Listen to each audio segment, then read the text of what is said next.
Welcome to the Science of Success. Introducing your host, Matt Bodnar. Welcome to the Science of Success, the #1 evidence-based growth podcast on the internet with more than 4 million downloads and listeners in over 100 countries. Do you know what you should be doing and yet you don't do it?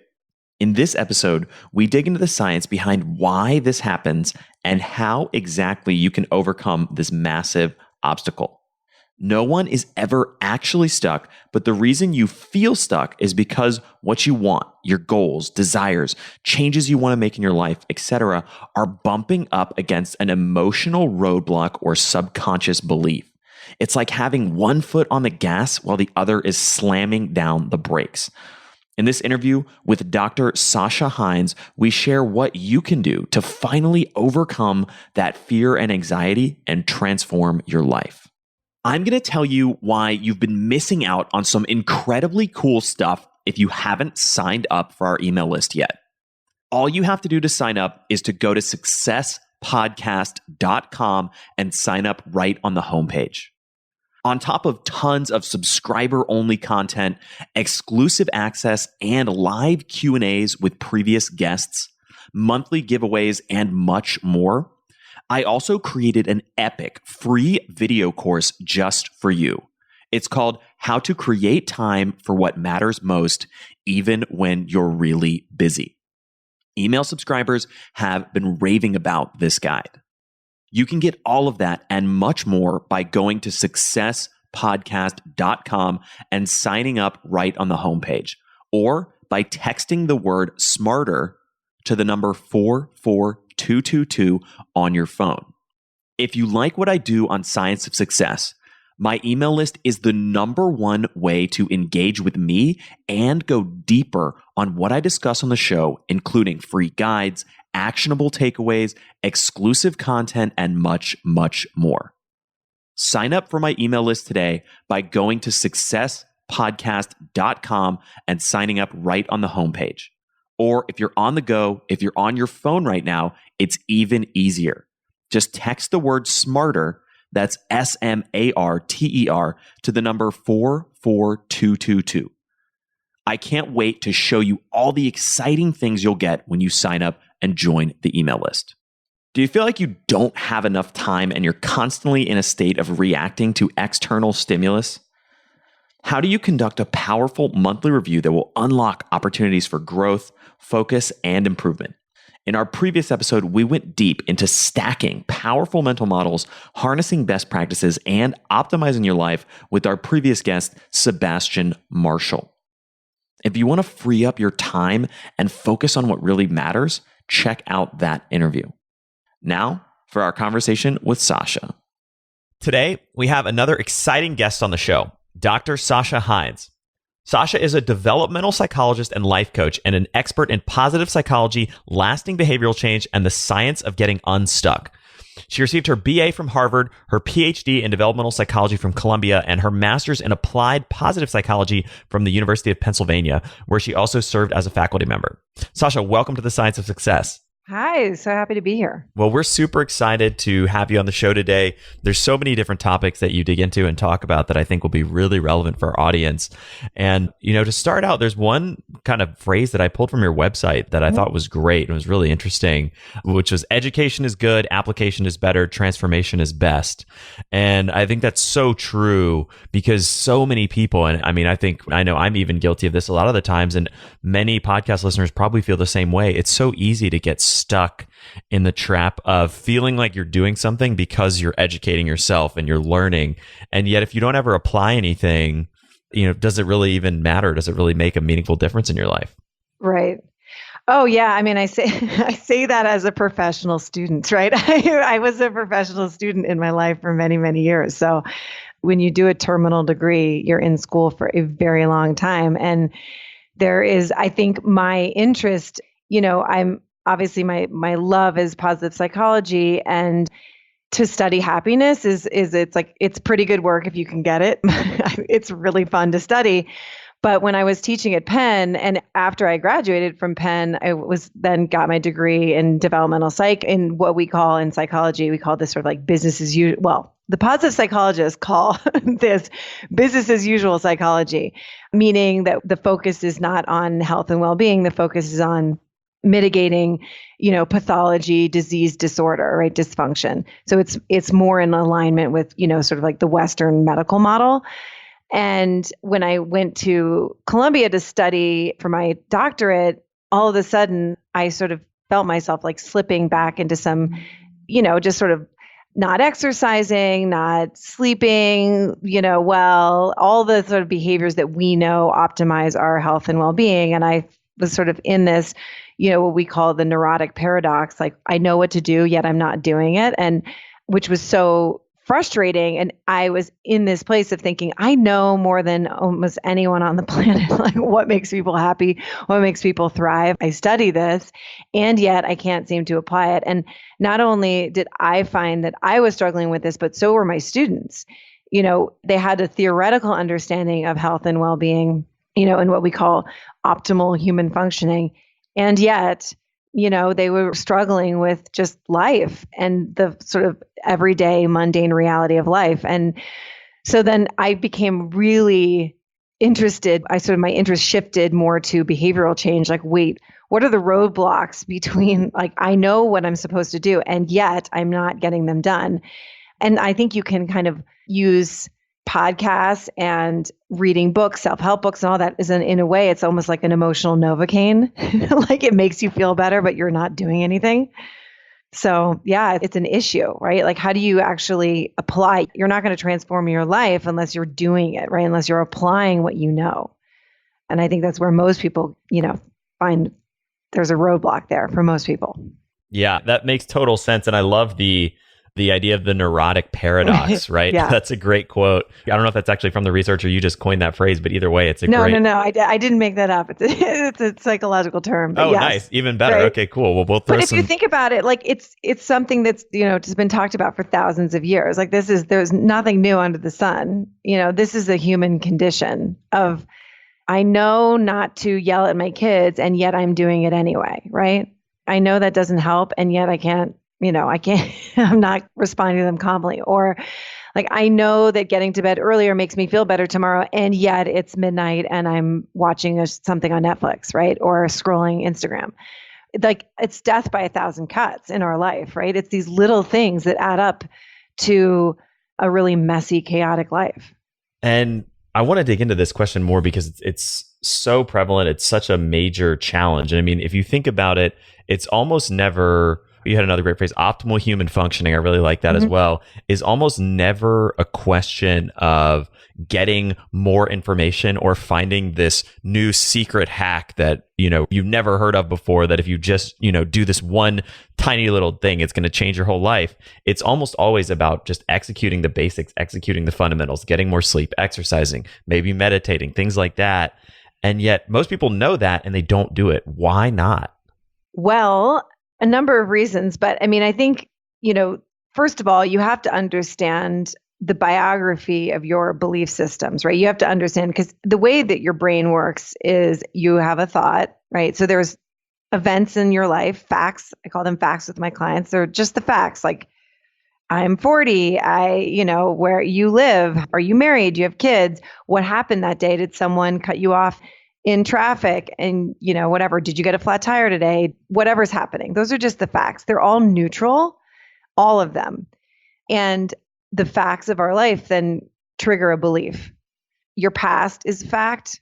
Things that happen to you, they trigger belief, right? So the beliefs that you have then create your emotions. So whatever your beliefs are, create your emotions, and then your emotions then generate action. So what most people don't realize is that they're like, well, I just, your beliefs matter. Yes, they matter a lot because they create this whole cascade of effects, right? But what's really important is that your beliefs create an emotion.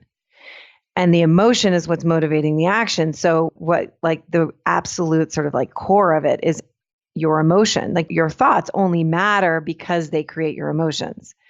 So if you're, thinking things all day long that make you anxious and stressed and worried, right? Like all of your actions are going to be generated from those emotions. So when you're wanting to change, right, it's like your neocortex, your sort of higher functioning brain is saying like, yes, I sincerely, desperately want to change this. But there's other parts of your brain that unfortunately your emotional brain is like, it's much more powerful than your logical brain. It's just the way that human brains are designed and have evolved to be. So your emotional brain is much more powerful. So if your emotional brain is like, yeah, but that sounds really scary. I do not, I don't know about that. That's unfamiliar. No, thank you. You are going to be in that kind of churn cycle of like, oh, I really want to do it. And yet I'm not, right? Which is, you feel like you're constantly in Groundhog's Day. So what you really need to be working on is the emotional piece of it, which is challenging for most people. Most people do not want to sit in their negative emotions. No thanks. Yeah, that's a great insight. So unpacking that or kind of rephrasing it so that I understand it clearly, the idea is that, and I also really, really like that phrase, the biography of your beliefs. Mm-hmm. Your belief structures about the world, about the events that have happened in your past, et cetera, shape the way that you perceive the world. And if you're stuck in a cycle of whether it's self-sabotage or knowing what you should be doing and yet you're not doing it, the first place to start, the best place to really begin that investigation is, what are my belief structures? How are my emotions impacting this? And how can I start to unpack these things so that I can create a path to move forward? I think the main point is like, we live in a culture now that I think people are beginning to understand, oh, your thoughts matter. Your thoughts are really important. Your thoughts create your reality. Indeed, they do. But there are mediators. And I really believe that the mediator, that like your emotion is the main mediator. And that's really what matters, right? Like the reason you feel stuck, no one's ever actually stuck because we're always developing and evolving and growing. But the reason you feel stuck is because what you want, your like yearning or your desire or the change you want to make is bumping up against an emotion. And that emotion, that's like the roadblock of that emotion, whether it's like anxiety or fear or doubt or insecurity, right?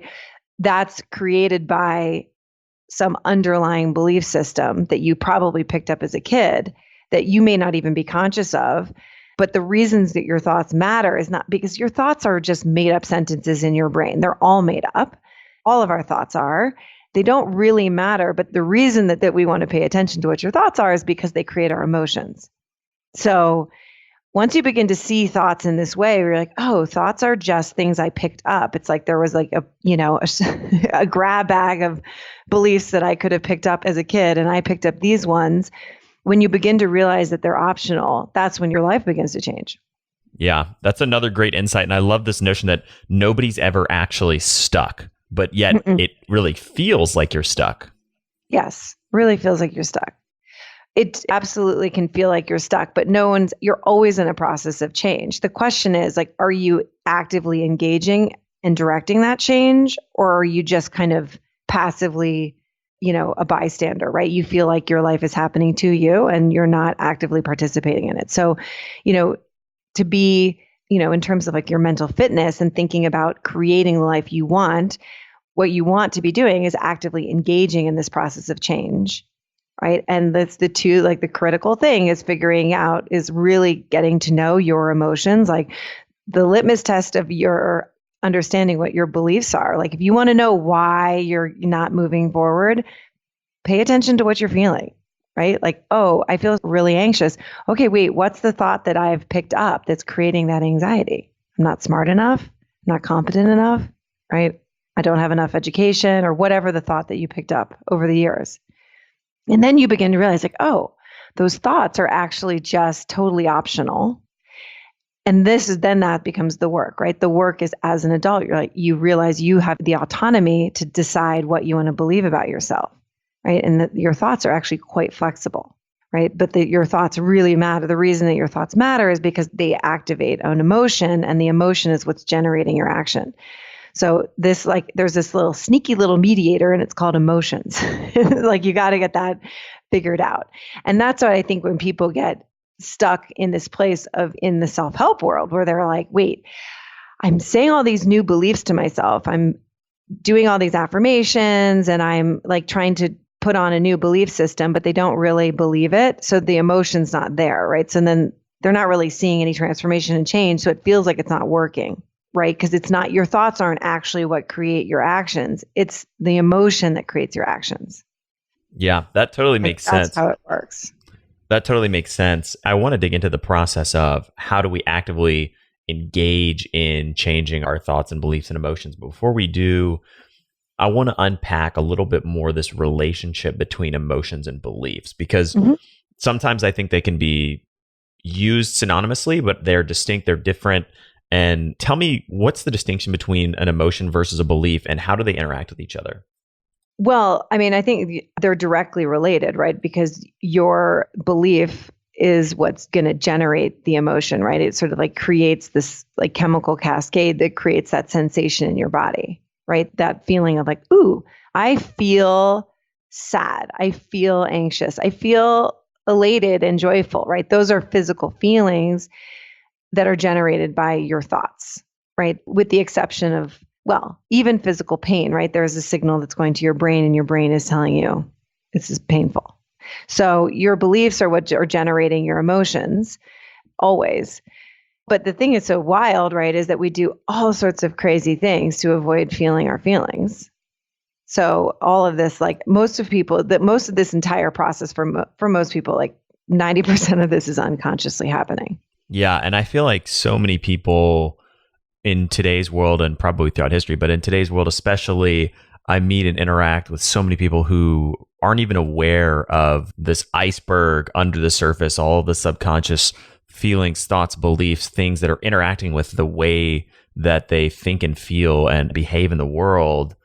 How do you start to peel back the layers? How do you start to engage with those emotions? Because as you said, we'll do all kinds of crazy stuff to avoid feeling our emotions, and whether that's impulsively turning to things like social media or all kinds of hedonic pursuits.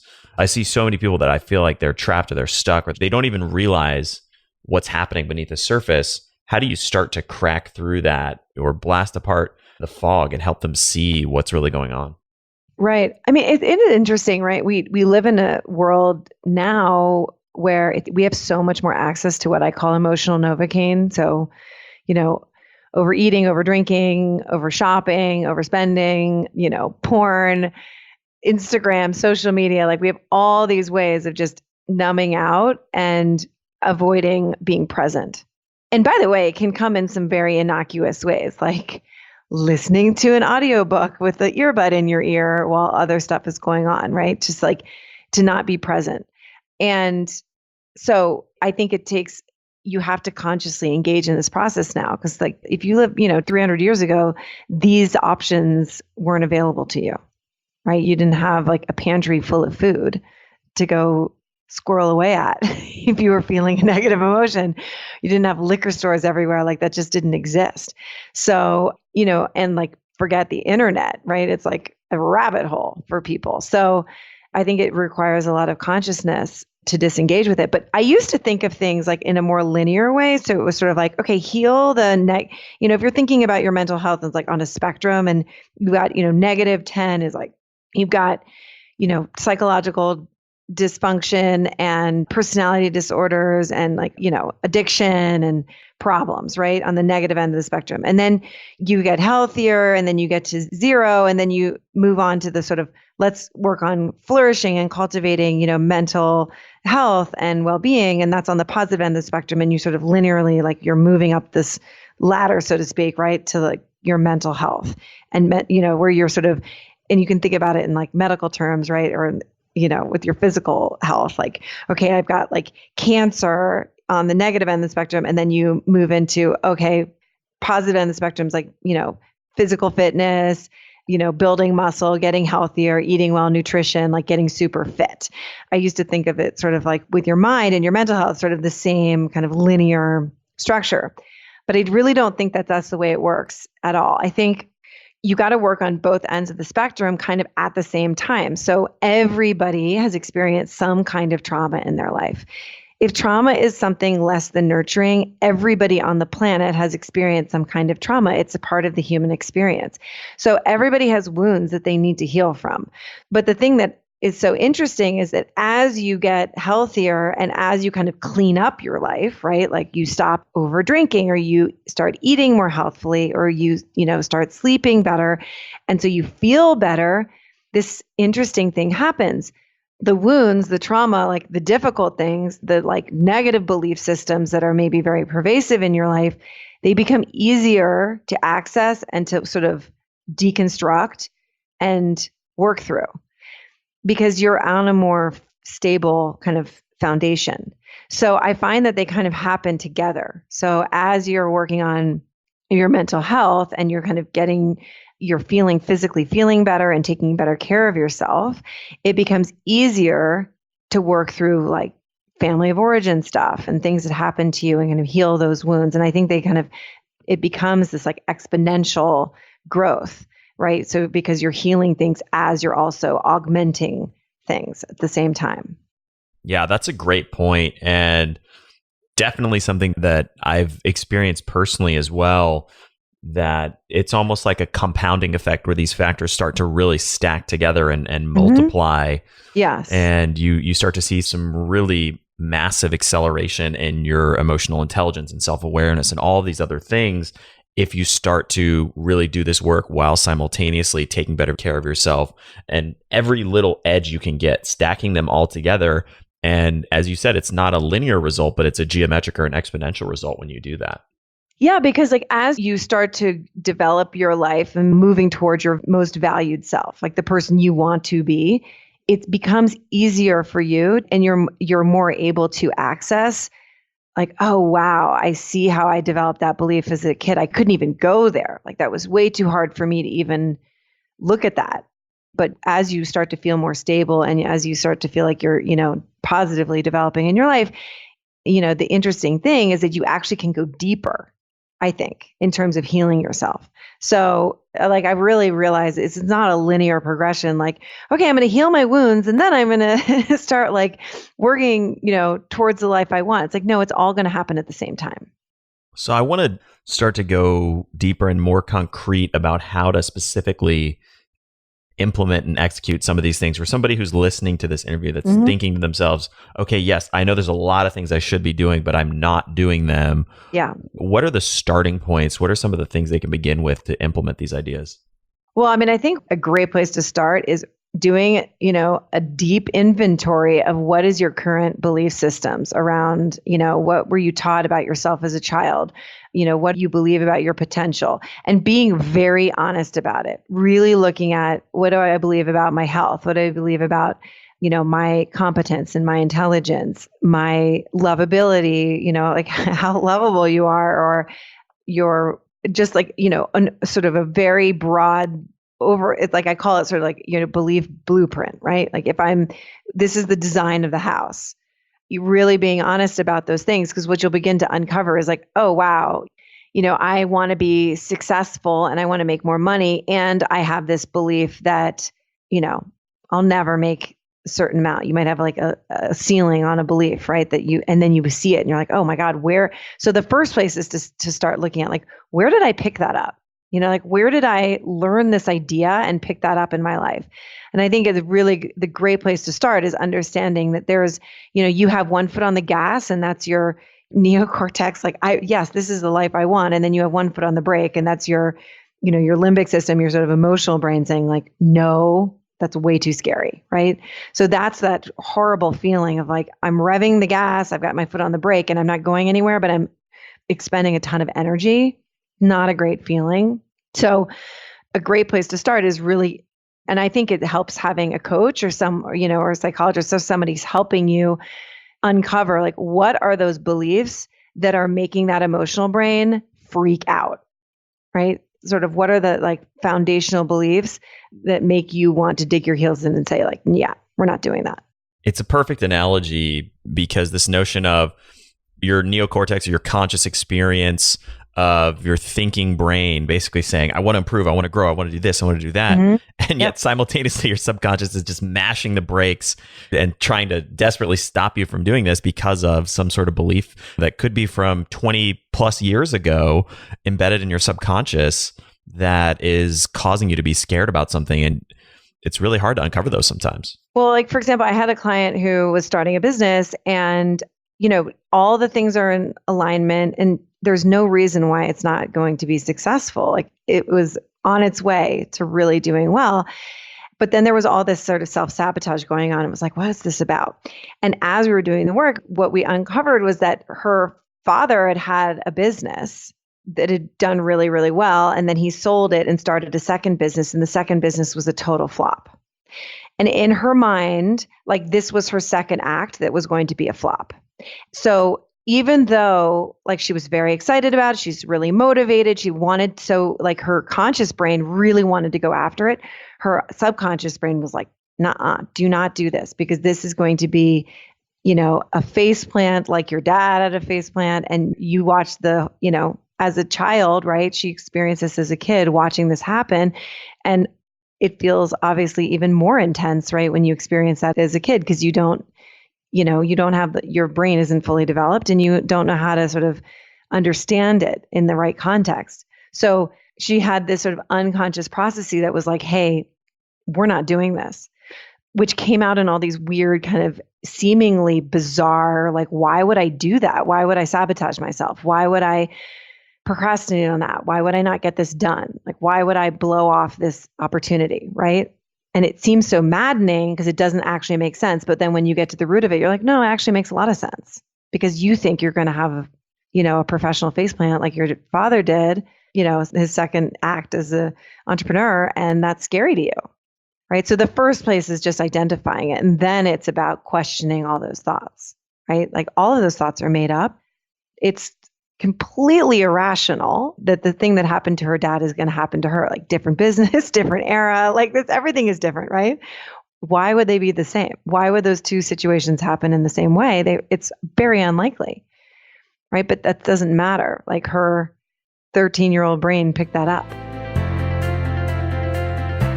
Hey, I'm here real quick with confidence expert Dr. Aziz Gazipura to share a lightning round insight with you.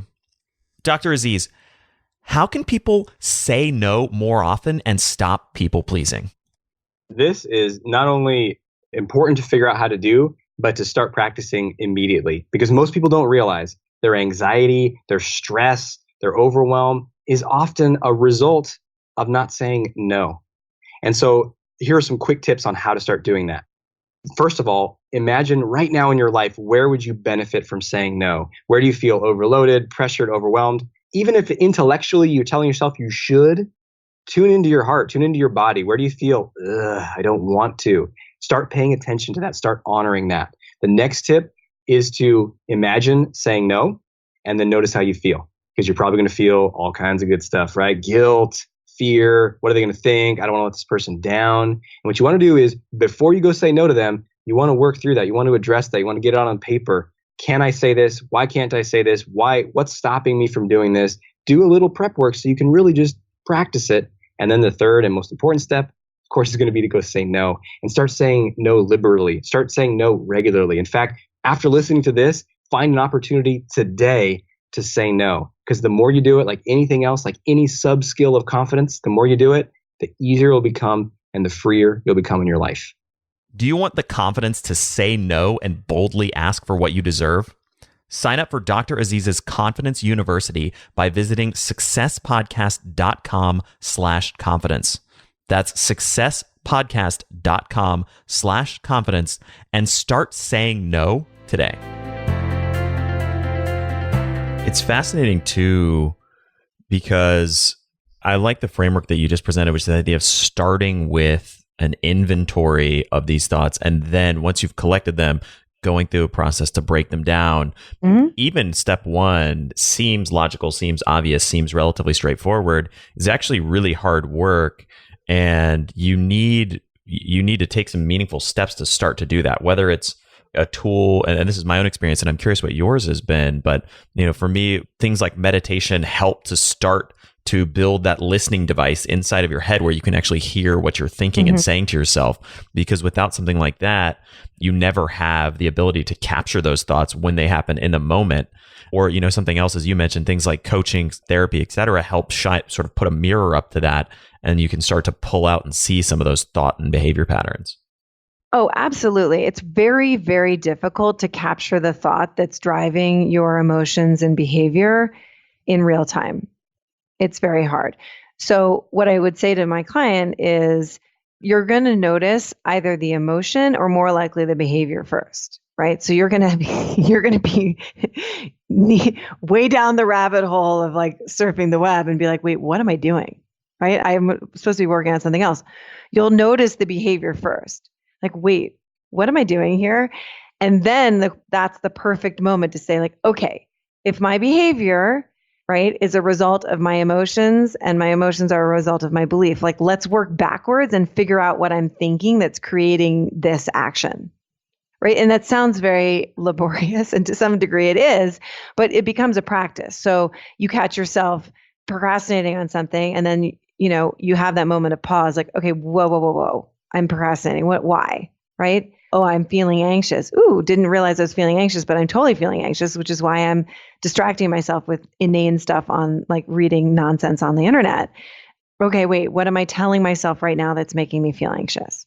Right? It actually takes like 30 seconds to do this. And just that process of, it's a mindfulness practice really, but it's just a process of stopping and saying, wait a minute, like reverse engineering it back to the thought. Like, what am I thinking that's generating this whole cascade of effects? And then you might realize like, oh, my thought is, let's say you're writing a piece or something, and your thought is like, my writing is hackneyed. Someone said this before. This isn't original. It's not as good as so-and-so. Like you'll begin to see, oh, those are the thoughts, right? And then if you kind of peel it back, you might find that, oh, there is this underlying thought that I'm not smart enough. Whoa, where did that come from, right? Like, and you may even be aware of it. And so once you become aware of it, you're like, oh, that's my story that I'm not smart enough. And then you can get better at just allowing that belief to be there and still taking the action, right? And that's like the next step of the practice, is recognizing like, oh, there is my story that I learned when I was 10, that I'm not smart enough. And I'm just going to allow it to be there because I made it up. It felt true. And the funny thing is, and it's always really, this work is hysterical because our brains are so irrational. But the thing that's so funny is that my clients will argue to the hilt that they're right. They're like, no, I'm really not smart enough. Let me tell you why. Like the only thing that's happened here is that you picked up this thought as a child and then you've just confirmed it over the years because that's how your brain works, right? We call it attention bias, cognitive bias, confirmation bias, all the same thing. It's just the way your brain works. Like what you believe, you are biased to prove right. So when someone's like, yeah, but I have so much evidence that I'm not smart enough, I'm like, right, because you believe that and you just spent your entire life proving that true to yourself, but it's not actually true. On what objective scale are we actually measuring that? There isn't even any academic consensus on like, how do we actually measure intelligence? Like there's your G, like your G score, your general IQ, but there's a lot of other voices in the field saying like, wait a minute, there's other kinds of intelligence that aren't reflected in an IQ test, right? And I think everyone who lives life would be like, right, that's true. There are many forms of being bright or being intelligent or being competent. So once you start to sort of, question these beliefs, they don't ring true. Like there's not much veracity there, but you have to be willing to engage in the process of questioning them. But so many of my clients hold on to their beliefs. Like I would tell them, I'm like, you're like Gollum in Lord of the Rings, right? You're like holding on, my precious, and you don't want to let them go, right? You're like, no, I'm really not smart enough. And it's like, it's destroying you. And yet you don't want to let it go. It's crazy. So many good insights. And, the notion that asking yourself if you're doing something you don't want to be doing and you're in the middle of that behavior, just pausing for a moment and reflecting and asking, why am I doing this? Mm-hmm. And the question to ask is not just, why am I doing this? Because I think that like people will answer, I have no idea. And that's what most people would answer. I don't know. I don't know why I'm doing this. The question that I would suggest asking yourself is, what am I feeling right now that's making me do this? Like this behavior is because of emotion. I'm doing this behavior because of an emotion I'm feeling. What's the emotion I'm feeling? Is it, and if it's procrastination, I would say like, fairly likely it's some variety of anxiety, right? It's like fear, anxiety, worry, right? Those are the negative emotions. It's called like the thought action repertoire. Like essentially with a negative emotion, the action that comes out of a negative emotion is very narrow. So like you feel fear, you're going to do a few very specific actions, right? You're going to fight, flight, or freeze. That's it. There's really not much else you're going to do. You're not going to like self-reflect if you're feeling fear. That's not going to happen. So normally you can start to, you can catch on to yourself pretty quickly. Like, oh yeah, this is what I do when I'm feeling anxious, or oh right, this is what I do when I'm feeling scared. And you can begin to pay attention to these patterns, and you can begin to kind of like, you're onto yourself.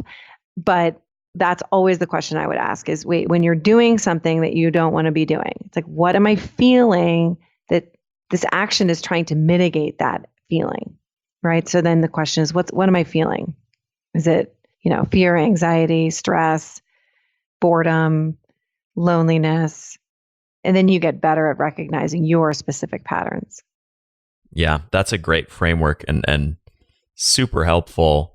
You made another really interesting point a minute ago, which is this notion around rationalization, right? And how the human brain is incredibly irrational, and yet we can rationalize really almost anything to ourselves, regardless of how absurd it is, and then start stacking up evidence so that we believe it, whether it's a belief about ourselves, a belief about other people, a belief about the world, etc. One of my favorite little play on words is just to turn the word rationalize into the word rational lies. And Ooh, I like that. That always helps me start to, every time I'm rationalizing something, and I'm sure there's millions of times where I don't even realize it, but whenever I catch myself rationalizing something, I always try to break that down and say, hold on a second, how am I BSing myself here? Oh, absolutely. I mean, this is just the way your brain is, it's just the way that your brain is wired, right? This is what we call, like, as I said, attention bias or confirmation bias. And they've done a lot of studies on this that show, they look at a group of smokers and non-smokers, and they have everyone read a study on smoking.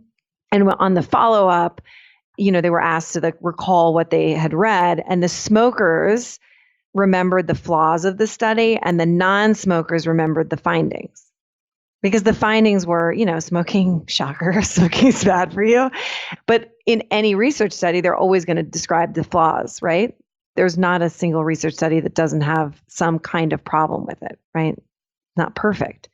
So the smokers they are like a heat-seeking missile to trying to find evidence that what they're doing isn't that bad for them, right? And a non-smoker isn't invested in that. A non-smoker is invested in, yeah, smoking's not good for you. I'm right.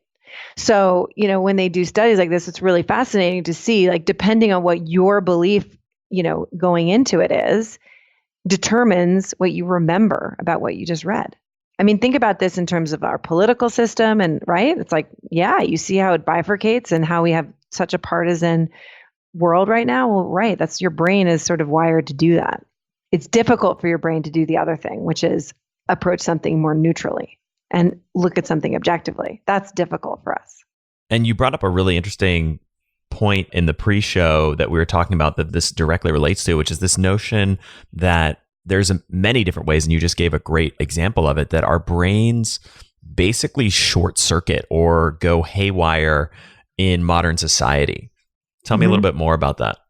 Well, I mean, like we want to always conserve energy, right? That's what the human brain wants to do. We want to conserve energy. We want to avoid pain, and we want to seek pleasure, right? So the emotional triad. So we live in a world where that's really easy to do. And corporations put billions of dollars into research and development to take advantage of that, the motivational triad. Like, how do we make things as easy as possible, as pleasurable as possible, right? And so it becomes very difficult for our brain to not gravitate towards those things, right? Like, okay, I'm going to buy something at a convenience store that's like, has lots of fat, has lots of sugar, calorie dense.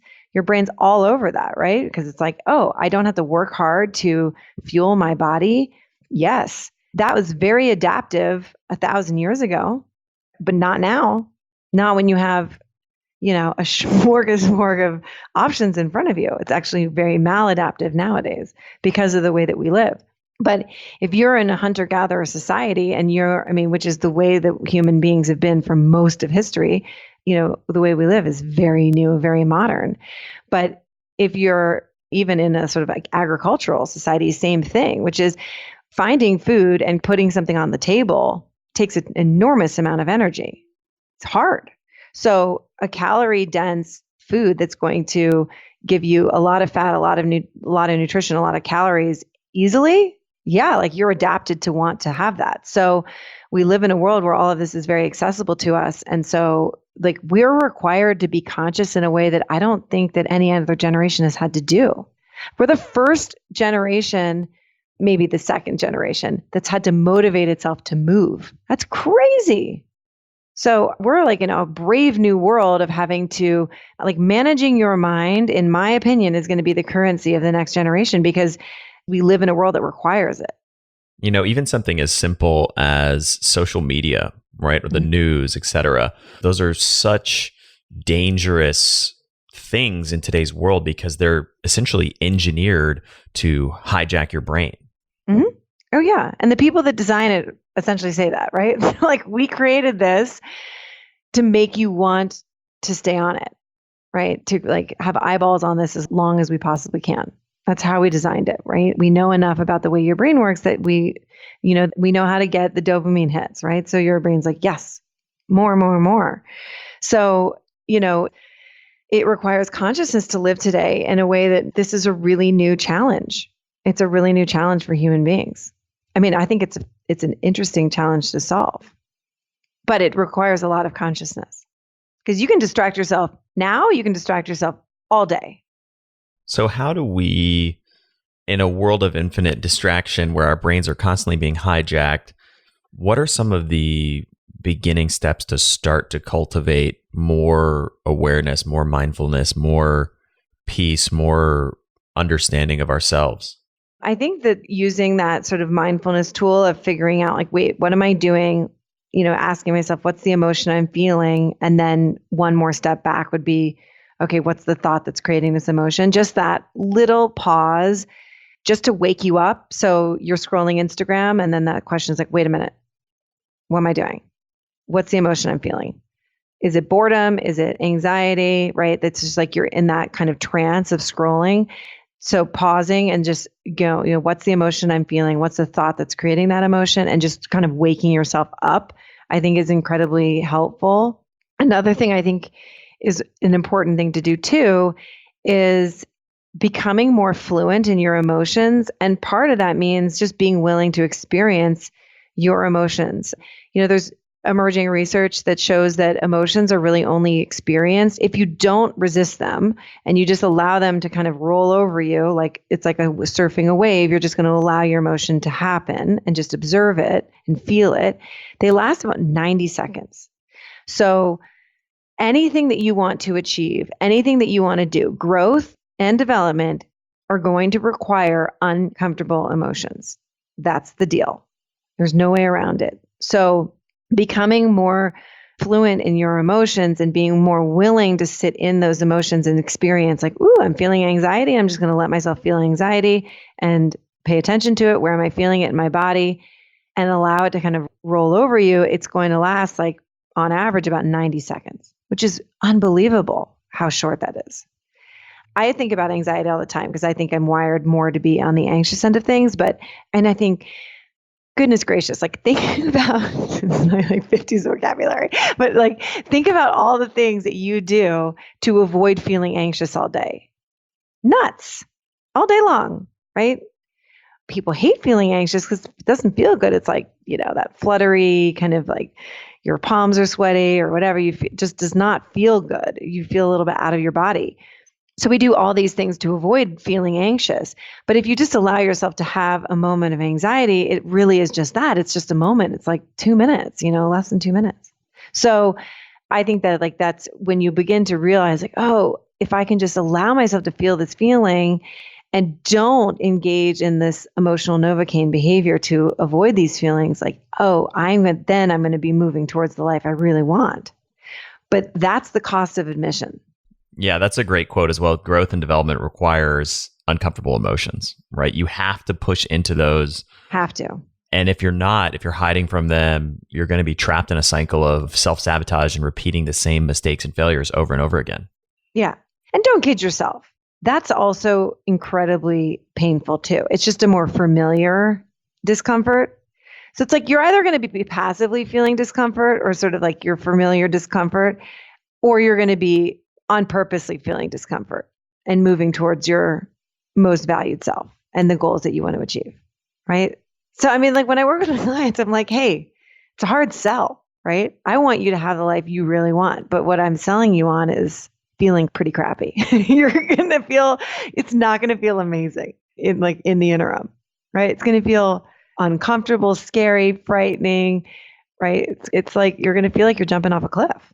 Yeah, I completely agree. And I think in many ways, that's why so few people truly walk down the path of self-awareness and emotional intelligence and really digging into all of these challenges. Definitely, because it's like, okay, here's your option. I can distract myself on my phone, or I can sit with feeling anxiety for 2 minutes, right? I mean, logically, it's like, well, duh, obviously just sit with anxiety for 2 minutes and then go on doing what you want to do. But in the moment, your brain is like, no way. I'd way rather just like put my head in my phone and distract myself. So the better you get at sort of interrupting that habit, the better. So you shared a number of different strategies, tactics, things listeners can execute and implement in their lives. If there was one of the things you talked about today that you want someone to do as a piece of homework to begin implementing some of these ideas, where can they start as soon as they finish listening to this interview, or today or tomorrow, to begin this journey? I think the first thing I would say is to start to pay attention and make a list of all the things that you do to avoid feeling your feelings. So let me put it another way, which is, what are the things that you do that seem completely bonkers? Like you have very clear goals, you have clear values, like who you want to be. And yet you do all of these things that seem completely contradictory. They seem like it's like times -1, right? They don't make any sense. They're moving in the opposite direction.